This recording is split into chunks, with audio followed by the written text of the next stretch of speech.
السلام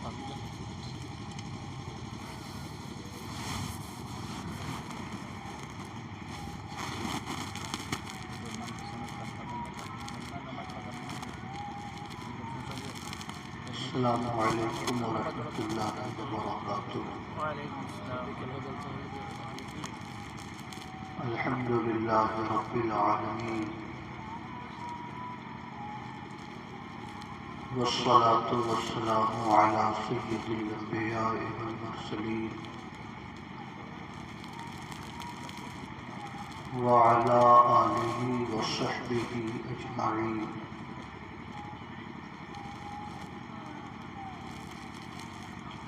اما بعد، فأعوذ باللہ من الشیطان الرجیم، بسم اللہ الرحمن الرحیم۔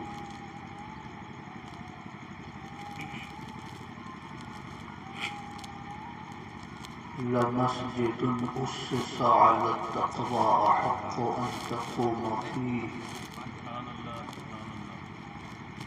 فيه رجال يحبون أن يتطهروا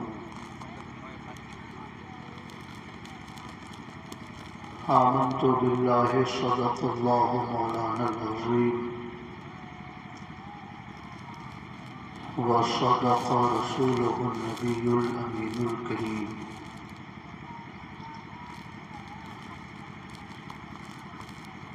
انتہائی احترام و عقیدت کے ساتھ اپنے آقا کے دربار گہربار میں درود و سلام کی نظر پیش کیجیے۔ اللہم صلی علی سیدنا و مولانا محمد معدن الجود والکرم وعلى آلہ وصحبہ وبارک وسلم، صلاۃ و سلاما علیک یا رسول اللہ۔ رفیقان گرامی،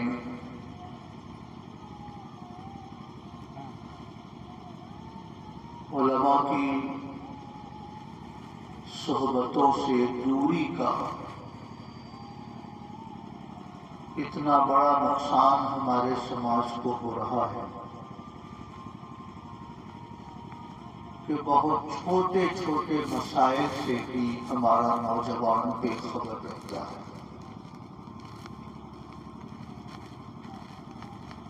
میں نے قرآن شریف کی آیت شریفہ پڑھی ہے، فیہ رجال یحبون ان یتطہروا۔ وہاں پر ایسے لوگ رہتے ہیں جو خوب خوب پاک ہونا پسند کرتے ہیں۔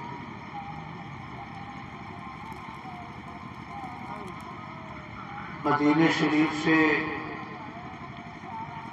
10-12 کلومیٹر کی دوری پر ایک جگہ ہے جس کو قبا کہتے ہیں۔ وہاں پہ ایک مسجد بھی بنی ہوئی ہے۔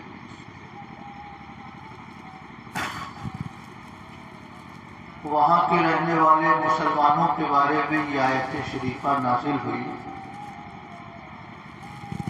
کہ وہاں ایسے لوگ رہتے ہیں جو خوب خوب پاک ہونا پسند کرتے ہیں۔ جب یہ آیت شریفہ اتری تو آقا کریم صلی اللہ علیہ وسلم نے وہاں کے مسلمانوں سے پوچھا کہ تمہارا طریقہ طہارت کیا ہے؟ کیسے طہارت حاصل کرتے ہو کہ قرآن پاک میں تمہاری طہارت کا تذکرہ آیا؟ تو وہاں کے مسلمانوں نے عرض کیا، حضور نتبع الحجرۃ بالماء، ہم پہلے پتھر استعمال کرتے ہیں استنجا میں، اور پتھر استعمال کرنے کے بعد ہم پانی بھی استعمال کرتے ہیں۔ یہی ہمارا طریقہ طہارت ہے۔ میں آپ کو یہ بتا دوں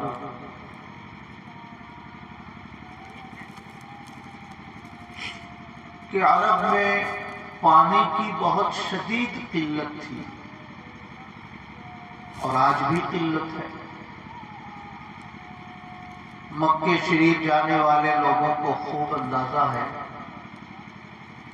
کہ آج بھی ہوٹلوں میں ٹینکر کے ذریعے پانی سپلائی کیا جاتا ہے۔ ہینڈ پمپ شاید باید آپ کو کہیں نظر آ جائے، بالعموم آپ پورا شہر کندھار ڈالیں گے مگر آپ کو ہینڈ پمپ نظر نہیں آئے گا۔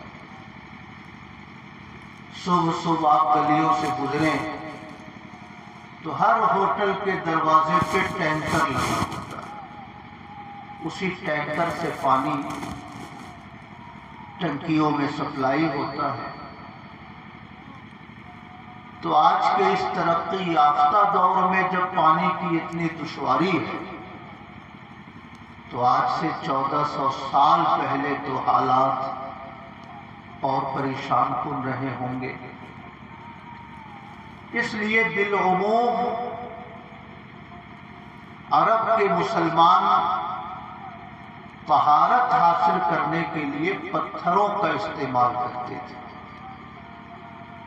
استنجا سے فارغ ہوئے، مٹی کے ڈھیلوں سے، پتھروں کے ٹکڑوں سے پیشاب کو جذب کر لیا، اٹھ کر اپنے گھر چلے گئے۔ عام طریقہ طہارت یہی تھا کہ لوگ پانی کا استعمال بہت کم کرتے تھے۔ 99% لوگ طہارت کے لیے صرف پتھر اور مٹی کے ڈھیلوں کا استعمال کرتے تھے، مگر قبا کے مسلمان طہارت حاصل کرنے کے لیے پہلے پتھر استعمال کرتے اور اس کے بعد پانی کا بھی استعمال کرتے۔ تو اللہ پاک نے قرآن مقدس میں آیت شریفہ نازل فرمائی، لَمَسْجِدٌ أُسِّسَ عَلَى التَّقْوَىٰ أَحَقُّ أَن تَقُومَ فِيهِ۔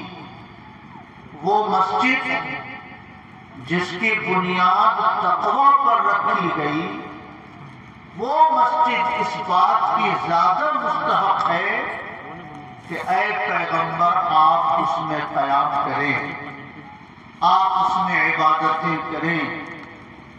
فیہ رجال یحبون ان یتطہروا، وہاں ایسے لوگ رہتے ہیں جو خوب پاک ہونا پسند کرتے ہیں۔ میرے بھائیوں، اس سے یہ صاف ظاہر ہوتا ہے کہ پاک رہنا اللہ پاک کو بہت پسند ہے نا؟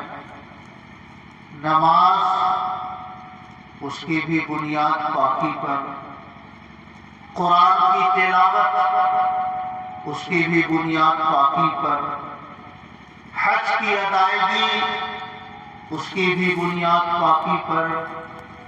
اکثر عبادتوں کے لیے طہارت شرط ہے۔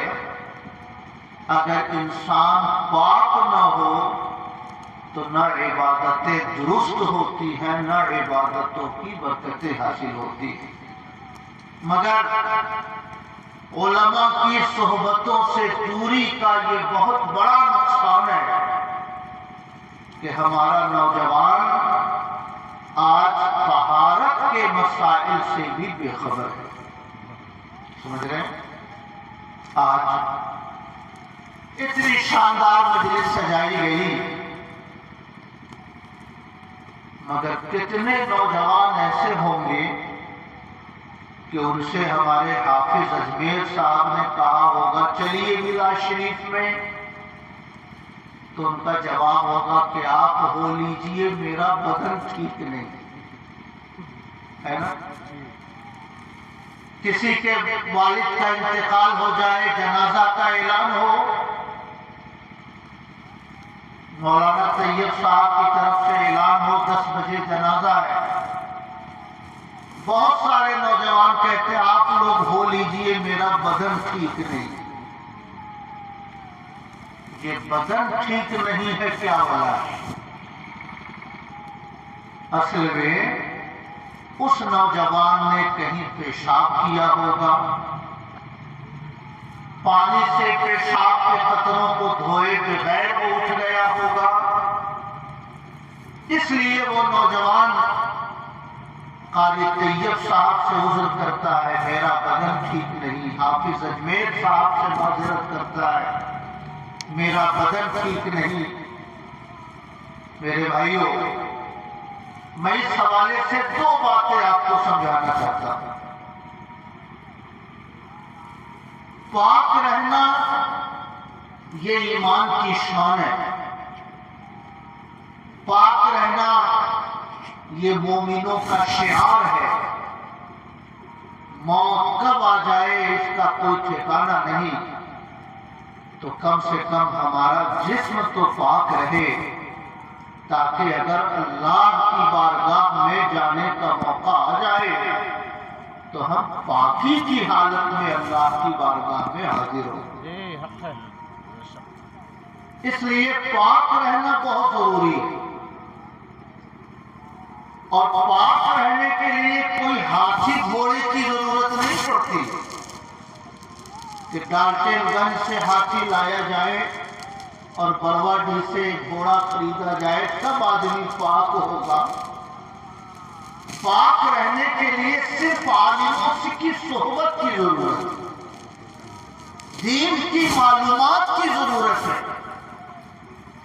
اگر آپ اپنے عالموں کے رابطے میں رہ کر مسائل شرعیہ سیکھنے کا شوق رکھتے ہیں تو آپ کو بہت آرام سے یہ معلوم ہو جائے گا کہ ہماری شریعت نے پاکی کو کتنا آسان بنا دیا ہے۔ مٹی سے روئے زمین کا کوئی حصہ خالی نہیں۔ استنجا کرتے ہو، مٹی کے ٹکڑے مل جائیں، مٹی کے ٹکڑے سے پیشاب کو جذب کر لو۔ مٹی کا ٹکڑا نہیں ملتا، سڑی گلی لکڑیوں کے ٹکڑے مل جاتے ہیں، اس سے پیشاب کو جذب کر لو۔ وہ بھی نہیں ملتا، کپڑوں کے قطرن مل جائیں، وہ قطرن جو انسانوں کے لیے قابل استعمال نہیں ہے، اس سے پیشاب کو جذب کر لو۔ درختوں کے سڑے گلے پتوں سے پیشاب کو جذب کر لو۔ کتنا آسان ہماری شریعت نے بنا دیا ہے۔ گوبر سے پیشاب کو جذب نہ کرو، گوبر تو خود ناپاک ہے، تو ناپاک شے تمہیں پاکی کہاں سے دے سکتی ہے؟ گندگیوں سے گندگی دور نہیں کی جا سکتی۔ اس کے علاوہ کوئی بھی ایسی چیز جو انسانی سماج کے لیے قابل استعمال نہ ہو، انسانی سماج میں محترم نہ ہو، ایسی کسی بھی چیز کو استعمال کر کے ہم طہارت حاصل کر سکتے ہیں، ہے نا؟ جس مذہب نے اپنے ماننے والوں کو طہارت کا اتنا آسان طریقہ سکھلا دیا ہو، اس قوم کا نوجوان اگر کہے کہ میرا بدن پاک نہیں ہے تو یہ سوائے افسوس کے اس پر اور کچھ نہیں کہا جا سکتا ہے نا؟ اس لیے میرے بھائیوں، علماء سے دوری آپ کو دین سے دور کرتی ہے، آپ کو شریعت سے دور کرتی ہے، آپ کو دین کے ضروری مسائل سے بے خبر کرتی ہے۔ اس لیے کہیں بھی رہو مگر عالموں سے جڑے رہو۔ اگر عالموں سے جڑے رہو گے تو تم یہ نہیں کہو گے کہ میرا بدن ٹھیک نہیں ہے نا؟ اس لیے بہت آسان ہے پاک رہنا، اور خدا نہ خواستہ مکھیا صاحب سو رہے ہو تو تھوڑا سا میری بات غور سے سنیے. خدا نخواستہ اگر کسی ایمرجنسی کیس میں ہم نے استنجا کیا اور استنجا کے بعد ہمیں پانی نہ مل سکا، ہم بغیر پانی استعمال کیے ہوئے اٹھ کر چلے آئے، تو یہ سمجھنا بھی غلط ہے کہ جب تک ہم غسل نہیں کریں گے تب تک ہم پاک نہیں ہو سکتے. سمجھ رہے ہیں؟ یہ مکھیا جی کے کام کا مسئلہ ہے. سفر کرنے والے لوگوں کو اس کی ضرورت پڑتی رہتی. پاک رہنا سیکھیے، کیونکہ اللہ کے پیغمبر فرماتے ہیں پیشاب سے بچو، فَإِنَّ عَامَّةَ أَصْحَابِ الْقَبْرِ مِنْهُ، کیونکہ قبر میں زیادہ تر جو عذاب ہوتا ہے وہ پیشاب سے نہ بچنے کی وجہ سے ہوتا ہے. تنزہوا عن البول، آقا کا فرمان ہے تنزہوا عن البول، پیشاب سے بچو. فَإِنَّ عَامَّةَ أَصْحَابِ الْقَبْرِ مِنْهُ، کیونکہ قبر میں زیادہ تر عذاب پیشاب سے نہ بچنے کی وجہ سے ہوتا ہے. اس لیے پیشاب سے ضرور بچیے. لیکن اگر کسی ایمرجنسی میں ایسی نوبت آ گئی کہ ہم نے پیشاب کیا، نہ پانی ملا، نہ مٹی کا ڈھیلا ملا، نہ لکڑیوں کے ٹکڑے ملے، نہ کپڑوں کے قطرن مل سکے، نہ سڑے گلے درختوں کے پتے وہاں پہ گرے پڑے ہیں، مجبوری میں ہمیں اٹھ کر آنا پڑا، تو یہ سمجھ لینا کہ جب تک ہم غسل نہیں کریں گے ہم پاک نہیں ہوں گے. یہ سمجھنا بہت بڑی غلطی ہے. سمجھ رہے ہیں؟ یہ سمجھنا بہت بڑی غلطی ہے. صرف پیشاب نکلنے کی جگہوں پر پیشاب کے قطرے لگے ہوں. آپ جب گھر لوٹے استنجا خانے میں جا کر پیشاب کی وہ جگہ دھو لیجیے. آپ کو اندیشہ ہو کہ انڈر ویئر پر، فل پینٹ پر پیشاب کا قطرہ لگا ہوگا، آپ اس جگہ کو دھو لیجیے یا اس کپڑے کو اتار کر صاف کپڑا پہن لیجیے، وضو کر لیجیے. اس کے بعد آپ نماز بھی پڑھ سکتے ہیں، قرآن بھی پڑھ سکتے ہیں، خانہ کعبہ کا طواف بھی کر سکتے ہیں. جن عبادتوں کے لیے طہارت شرط ہے، پیشاب کی جگہ کو اور جہاں پر پیشاب کے لگنے کا خطرہ ہو اس جگہ کو دھو کر آپ آرام سے ان ساری عبادتوں کو ادا کر سکتے ہیں. سمجھ رہے ہیں میرے بھائیوں؟ آپ کو اس پر حیرت زدہ نہیں ہونا چاہیے کہ یہ کون سی بات ہوئی. اتنے دنوں سے ہم نے سنا تھا کہ پیشاب ہو جانے کے بعد جب تک نہائیں گے نہیں ہمارا بدن پاک نہیں ہوگا، اور یہ ایک نئی بات بتا رہے ہیں. مگر آپ کے علاقے کے بڑے ذمہ دار عالم دین ہیں حضرت علامہ سید شبیہ الحسن صاحب. آپ کبھی بھی فرصت میں آ کر ان سے پوچھ لیں غسل کن چیزوں سے فرض ہوتا ہے. شوہر بیوی کا جب شریرک سمبند ہو تو غسل فرض ہوتا ہے. بالغ مرد و عورت خواب میں ناپاک ہو جائیں تو غسل فرض ہوتا ہے. سمجھ رہے ہیں؟ صرف پیشاب کر کے ہم نے پیشاب نہیں دھویا اس کی وجہ سے ہم پر غسل فرض ہو جائے، یہ شریعت کی کسی بھی کتاب میں لکھا ہوا نہیں. سمجھ رہے ہیں؟ یہ کہیں بھی لکھا ہوا نہیں.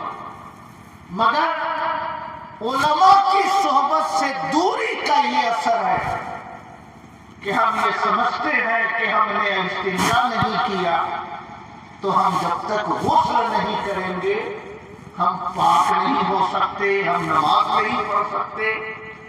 اور یہ اتنی بڑی غلط فہمی ہے کہ اس میں عوام تو عوام، بہت سارے خواص بھی اس غلط فہمی میں مبتلا ہیں. سمجھ رہے ہیں؟ خواص کا مطلب پڑھے لکھے لوگ. میں جدھی میں رہتا ہوں، حضور نصیر ملت کا قائم کیا ہوا ادارہ ہے دارالعلوم قادریہ نوریہ، اور الحمدللہ بہت سارے علماء وہاں سے کسب فیض کر کے دنیا والوں تک دین کی روشنی پہنچا رہے ہیں. حضرت مولانا شمس الدین صاحب آپ کے گاؤں کے، ان کی بھی تعلیم وہیں سے ہوئی. حافظ صاحب بھی بیٹھے ہیں، حافظ مظفر رضا صاحب، ان کی بھی تعلیم وہیں سے ہے. خیر، وہاں کے رہنے والے ایک نوجوان عالم کشمیر میں امامت کرتے تھے. نومبر دسمبر کا موسم تھا. یہ ٹاٹا جموں تبھی جو ٹرین جاتی ہے اسی ٹرین سے وہ کشمیر گئے. جس روز وہ پہنچے وہاں سے ان کا فون آیا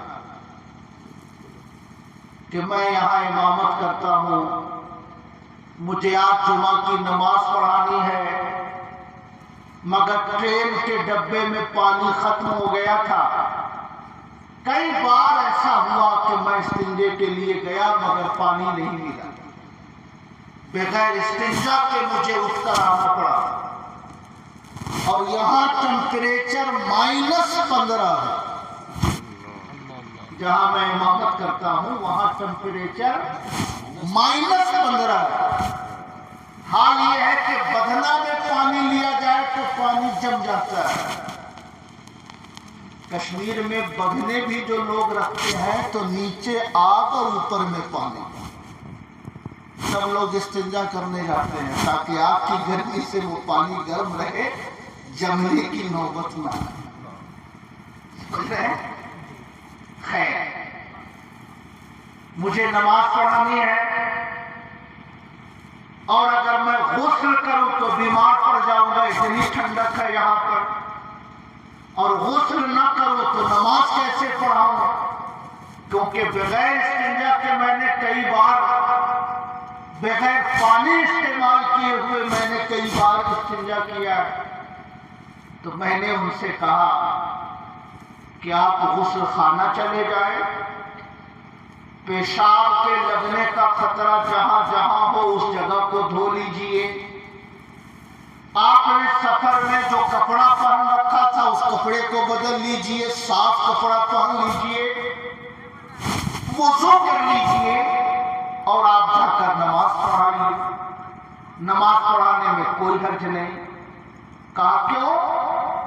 مجھے غسل نہیں کرنا پڑے گا. میں نے کہا غسل نہیں کرنا پڑے گا. پیشاب کر کے آدمی پیشاب نہ دھوئے تو اس سے غسل نہیں فرض ہوتا ہے. آپ وضو کر لیجئے، پیشاب جہاں لگنے کا خطرہ ہو اس کو دھو لیجئے، کپڑے پہ لگا ہو کپڑا بدل لیجئے، نماز پڑھائیے جا کر. کہا ایسا کر سکتے؟ ہم نے کہا بالکل کر سکتے. کہا نماز میں کوئی خرابی؟ میں نے کہا کہ نماز میں کوئی خرابی نہیں ہوگی. اس مسئلے کی وجہ سے اگر کوئی خرابی ہوگی تو میں اس کا ذمہ دار ہوں. سمجھ رہے ہیں؟ ڈرتے ڈرتے انہوں نے نماز پڑھائی. میں نے محسوس کیا کہ جب مدارس اسلامیہ کے فارغین اس مسئلے میں غلط فہمی میں ہیں تو اسکول کالج کا پڑھا لکھا نوجوان کتنی غلط فہمی میں ہوگا. اس لیے میں آپ سے یہ عرض کرنا چاہتا ہوں، میں ناپاک رہنے کی سند دینے نہیں آیا ہوں آپ کو. کیا پیشاب کرے اٹھ کر آ جائے، پیشاب کرے اٹھ کر آ جائے؟ نہیں، میں نے آپ کو بتایا کہ آقا فرماتے ہیں تنزہوا عن البول، پیشاب سے بچو، فَإِنَّ عَامَّةَ عَذَابِ الْقَبْرِ مِنْهُ، کیونکہ قبر میں زیادہ تر عذاب پیشاب سے نہ بچنے کی وجہ سے ہوتا ہے، اس لیے پیشاب سے بچو، پاک رہو۔ پاک رہنا یہ ایمان کی نشانی ہے، پاک رہنا یہ مسلمانوں کا شعار ہے، پاک رہنا یہ صالحین اور متقین کا طریقہ ہے۔ لیکن کبھی کسی ایمرجنسی کیس میں اگر بغیر پانی کے آپ اٹھ کر چلے آئے تو یہ نہ سمجھیے کہ جب تک ہم غسل نہیں کریں گے ہم پاک نہیں ہوں گے۔ آپ پیشاب کی جگہوں کو دھو کر، پیشاب لگے ہوئے کپڑوں کو بدل کر، صاف ستھرا کپڑا پہن کر، وضو کر کے کسی بھی عبادت کو ادا کر سکتے ہیں۔ صرف استنجا نہ کرنے سے ہمارے اوپر غسل فرض نہیں ہوتا۔ سمجھ رہے ہیں؟ میری بات سمجھ میں آ رہی ہے؟ میں تو یہ بھی کہتا ہوں اگر کوئی کلمہ پڑھنے والا گردن تک لیٹرین کی ٹنکی میں گر جائے، سمجھ رہے ہیں؟ گردن تک کسی لیٹرین کی ٹنکی میں گر جائے، لوگ اس کو اٹھائیں، پانی بہا بہا کر اس کا پورا بدن دھو دیں، تب بھی غسل کیے بغیر وہ نوجوان وضو کر کے نماز ادا کر سکتا ہے۔ سمجھ رہے ہیں؟ جہاں گندگی لگی اس کو دھو دیجئے، وضو کر لیجئے، آپ پاک ہیں۔ سمجھ رہے ہیں؟ اس لیے علماء سے قریب رہیے، عالموں سے قریب رہیے گا تو وہ دین کے مسائل آپ کو بتائیں گے، اور ایسا ہو سکتا ہے کہ ایک مسئلہ آپ کی زندگی کی ہزاروں نیکیوں کو کامیاب کر دے، آپ کے لیے برکتوں کا ذریعہ وہ نیکی بن جائے، ہے نا؟ اس معاملے میں جب مردوں کا یہ حال ہے تو عورتوں کا حال کیا ہوگا؟ جی حق ہے۔ جب پڑھے لکھے مہاپرشوں کا یہ حال ہے تو عورتوں کا حال کیا ہوگا؟ اس لیے کسی عورت سے کہیے 1 درجن مہمان آ رہے ہیں کھانا بنانا ہے، کہا کوئی بات نہیں۔ کہا شادی میں آئے ہوئے 10 لوگوں کا کپڑا دھونا ہے، کہا کوئی بات نہیں، ہر کام وہ کر لے گی، مگر اس سے کہیے نماز پڑھنے چلو ٹائم ہو گیا نماز کا، تو وہاں بھی وہی بہانہ ہوتا ہے میرا بدن ٹھیک نہیں، بچہ ہے دودھ پیتا ہے، کپڑے پہ پیشاب کر دیتا ہے، میں بچے کو دیکھوں، بچے کی پرورش کروں کہ میں دوسری چیزوں کی طرف توجہ کروں، آپ 1000 جتن کر لیں مگر کسی عورت کو نماز کے لیے تیار کرنا یہ بہت مشکل کام ہے۔ اس لیے اگر کوئی عورت 5 وقتہ نمازی ہو تو آپ اسے دنیا کی خوش نصیب ترین عورت کہہ سکتے ہیں۔ سمجھ رہے ہیں؟ بہانہ کیا ہے؟ بدن ٹھیک نہیں۔ جو بہانہ مردوں کا وہی بہانہ عورتوں کا، مگر میں آپ کو یہ سمجھانا چاہتا ہوں، بچہ اگر گود میں پیشاب کر دے، گود کو دھو لیجئے، وضو کر لیجئے، آپ نماز پڑھ سکتے ہیں، ہے نا؟ ایسا نہانا ضروری نہیں۔ نومبر دسمبر کا مہینہ آنے والا ہے، بچے کو آپ گود میں لے رہے ہیں، بچے نے آپ کی گود میں پیشاب کر دیا، تو ایسا نہیں کہ جب تک غسل نہیں کریں گے آپ نماز نہیں پڑھ سکتے یا گھر کی عورت نماز نہیں پڑھ سکتی۔ اگر بچے نے لنگی پر پیشاب کر دی، لنگی بدل دیجئے۔ ران پہ پیشاب کے قطرے لگے ہوئے ہیں، غسل خانے میں جا کر ران کو دھو لیجئے، صاف کپڑا پہن کر وضو کر کے آپ نماز پڑھ سکتے ہیں۔ وہی سسٹم مردوں کے لیے بھی ہے اور وہی سسٹم عورتوں کے لیے۔ صرف پیشاب لگ جانے سے غسل فرض نہیں ہوتا، اور اس وسوسے میں مبتلا کر کے شیطان ہزاروں ایمان والوں کو نماز سے محروم کرتا ہے۔ سمجھ رہے؟ گھر میں پاکی کا کیا حال ہے؟ حافظ اجمیر صاحب جی دیہات میں دیہات والی تقریر ہم لنترانی بیان کریں گے تو میں آپ کو کیا حاصل ہوگا؟ جی حق ہے۔ اس لیے گھبرائیے گا نہیں کہ یہ کہاں کی بات یہ بیان کر رہے ہیں۔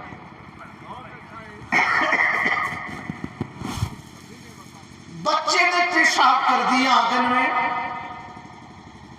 تو جتنی جگہ پر بچے کا پیشاب لگا ہے بس اتنی ہی جگہ ناپاک ہے، مگر معلومات نہ ہونے کی وجہ سے دیہات کی عورتیں کیا کرتی ہیں؟ پیشاب لگا ہے 1 فٹ میں، وہ 1 بدنہ پانی لائے گی اور اس پہ ڈال دے گی اور اس کو آدھا کٹھا میں پھیلا دے گی۔ اب شوہر آتا ہے، پاؤں رکھ کر جاتا ہے، شوہر کا پاؤں ناپاک، دوسرے بچے آتے ہیں وہیں قدم رکھتے ہیں، ان کا قدم ناپاک، اسی ناپاک قدم سے وہ بستر کی چادر پر جاتے ہیں، چادر ناپاک، چادر کو ناپاک سمجھے بغیر ہم اسے پاک سمجھتے ہیں، اسی پہ نمازیں پڑھتے ہیں، نمازیں غیر درست۔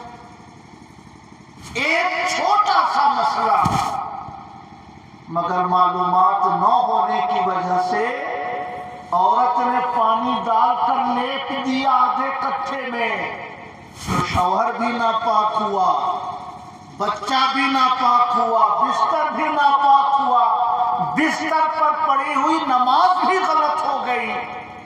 اس لیے گھر کی عورتوں کو سمجھائیے کہ بچے نے جتنے ایریے میں پیشاب کیا ہے اس ایریے کو چھوڑ دو، پیشاب سوکھ جائے گا دھوپ سے تو وہ جگہ پاک ہو جائے گی۔ سمجھ رہے ہیں؟ آقا فرماتے ہیں زکوٰۃ الارض یبسها، زمین کا سوکھ جانا یہ زمین کے لیے پاکی ہے۔ نہ پانی بہانے کی کوئی ضرورت ہے، نہ وہاں پر کمپریشر لگانے کی کوئی ضرورت ہے، نہ بلڈیزر لگانے کی کوئی ضرورت ہے، اس کو چھوڑ دیجئے اسی حال پر۔ اور اگر بہت زیادہ ضرورت ہو، خطرہ ہو کہ پیشاب کہیں پھیل نہ جائے، تو اسے کپڑے میں جذب کر لیجئے اور کپڑے کو لے جا کر باہر دھو دیجئے۔ مگر یہ جو عورتوں کا سسٹم ہے کہ پانی ڈال کر لیپ دیتی ہے، یہ کم خطرے کو دور تک پھیلانے والا کام ہے۔ سمجھ رہے ہیں میرے بھائیوں؟ سیم یہی چیز چادروں پہ بھی لاگو ہوتی ہے۔ بستر پر بچے نے پیشاب کر دیا، شام کو میں نے دیکھا حضرت مولانا طیب صاحب کے چھوٹے چھوٹے بچے تھے، بچے نے پیشاب کر دیا، تو جتنی جگہ پر پیشاب لگا ہے بس اتنے حصے کو دھو دیجئے، چادر آپ کی پاک ہو۔ پوری چادر کو دھونے کی ضرورت نہیں، سمجھ رہے؟